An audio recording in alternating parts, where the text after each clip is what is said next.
be working on part 2 of the triple rev. I got a few things to button up, and I'll give you guys a walkthrough of what I'm doing and try to record how everything's all put in there, and I might even try to get a little time lapse with the GoPro up in the corner here. So alright, I was pretty excited when I got my recoil for it finally, so I put that on right away when I got home. But here's my little pile of parts I got to get on today and do some more buttoning up, and when I see stuff I don't like, I'll try to change it up. So this, I don't know, engine torsion bar, whatever you might call it. The Rotax had one, and the Yamaha, this is off the Rotax, and I need to pop my secondary off and get it mounted down on the side here. This plate right here is where it was sitting on the Yamaha, so I'm gonna get it trimmed up so I can mount it externally down here. Might need to use a couple rivets, a couple bolts. Not sure how we're gonna get to that yet, but that way it'll keep this thing from twisting when the clutch engages and ripping up my motor mounts. Then another thing I need to do, I mean, probably could order some different tubing and stuff for my intake. This little 45 just isn't quite cutting it. But I'm gonna make another little shield like what Skidoo has over the secondary shaft. But I'm gonna extend it to right here as well, to keep that from rubbing through my filter. I mean, the aluminum will eventually, but it's not gonna tear it up as quick as that shaft will. If I can get my phone to focus. So that's on the list. I got some new bungees. I already got the lower 2 put on. I haven't gotten my plastics pulled off yet. But we even got a speed cable hooked up, and got it doing loop-de-loos all through here. We'll see, find a spot that it likes and doesn't bind up on me, and after we get all this finished up, I'll try to hang this thing from a tree in the yard and give it all a test run, see how it works out.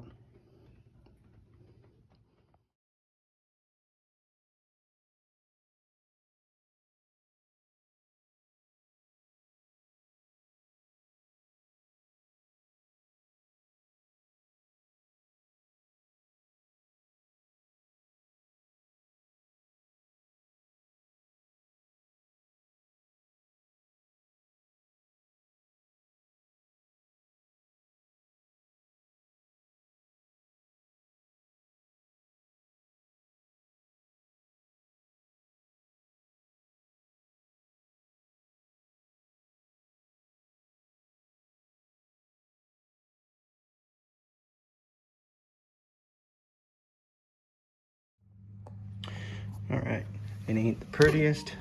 I ain't working with a lot. Got this in. I'll have to do some more drilling, find a couple spots that I can actually get to the back too, and put some real bolts in. I think I can get probably 2 more in there, but it's sitting on the engine. We got our torque bar in. Got my plate made. Cramming the air filter is going to be on the tight side, but if I get it sitting just right, it doesn't touch the secondary. We're just going to pop 2 rivets in right there and call it a day. Put my filter back on. If it gives me issues, I'll end up coming up with some piping to route it up. But yeah, so we're moving on. Find a bolt to put in here and here. Yeah, baby steps, we're getting there. All right, switching to recording with the GoPro a little bit so I can use my phone light, because I've gotten some questions on how I built my engine cradle. And this isn't gonna work too great. But in my last video, I had the pictures of that plate that came down. I bolted it directly to the Skidoo factory mounting plate. This is really hard to pick up in here. Basically, I welded some flat bar up that mounted to the Yamaha's factory engine mounts and made a little cradle for it. There, you can see that a little bit. One of them I had to make arched. I believe it was back here behind the water pump. I'll get over to the other side.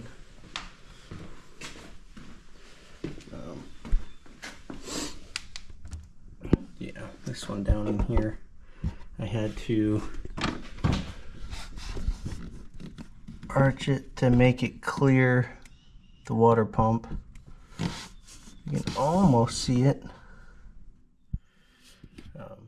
And then on my steering, I don't have full lock turning left, but I didn't want to cut my steering shaft at all. So what I did was notch out the Y pipe. Yes, I'm going to lose a little airflow, but I'm not too worried about it. I got to pull that back off and re-weld it, get on the inside with a die grinder, clean it all up. But yeah, it turns pretty far. Right there it hits. That's where we're at. When we turn left, there's no clearance issues. It fits just fine.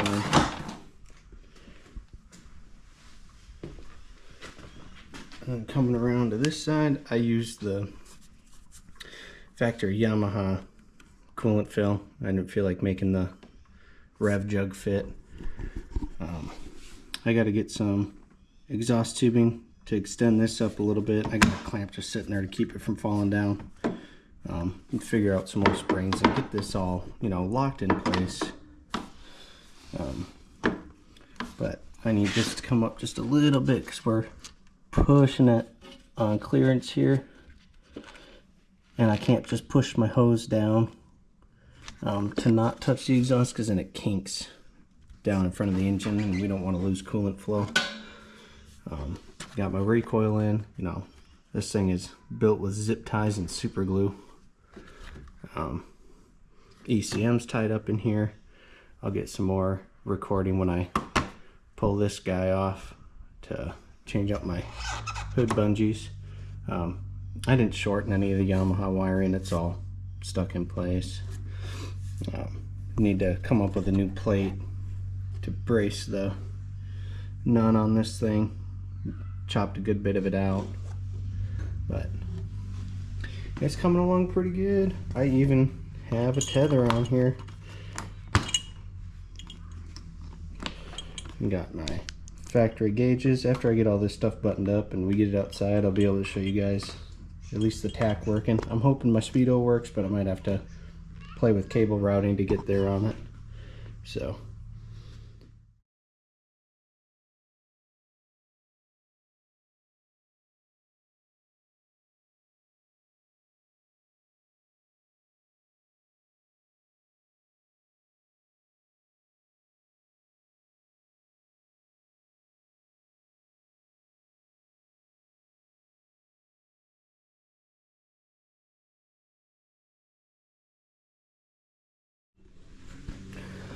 alright, got our new bungees riveted on, and here is my rat's nest I need to clean up.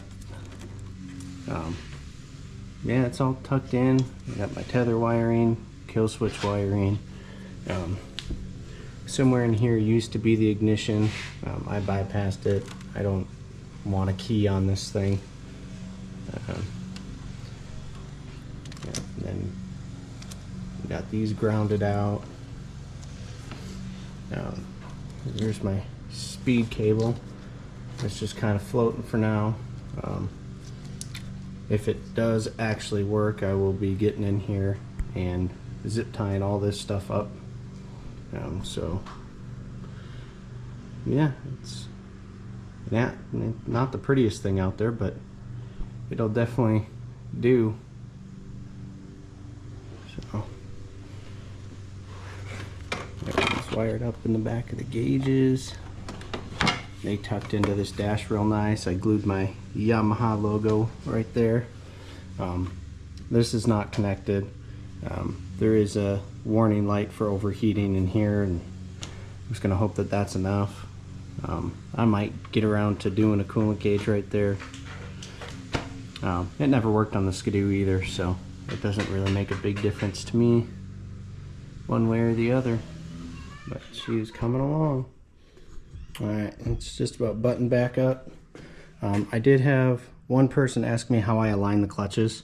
I'm sure I'll have a bunch of people tell me I'm wrong. It's pretty much just eyeballed, but big thing I did was I made a shim, more of a spacer than a shim, but it's not overly wide, and I did that so I could offset the whole motor to the side to help with my steering situation. I just put the Yamaha belt on instead of the Skidoo belt. I think it's going to work a little better. It's a little narrower and just a hair longer, and it seems to be sitting in here a little bit better. So I'm about to get her outside and do some testing on it.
Alright, one last thing to throw in here at the end that I forgot to mention is I did do an oil injection delete. So these three are your outputs to your carbs. Two of my main new lines. And then this is a new vacuum line. It runs underneath your reeds right here, and it's what pulls the vacuum to run your diaphragm. And then I just connected it off of the stock tank pickup.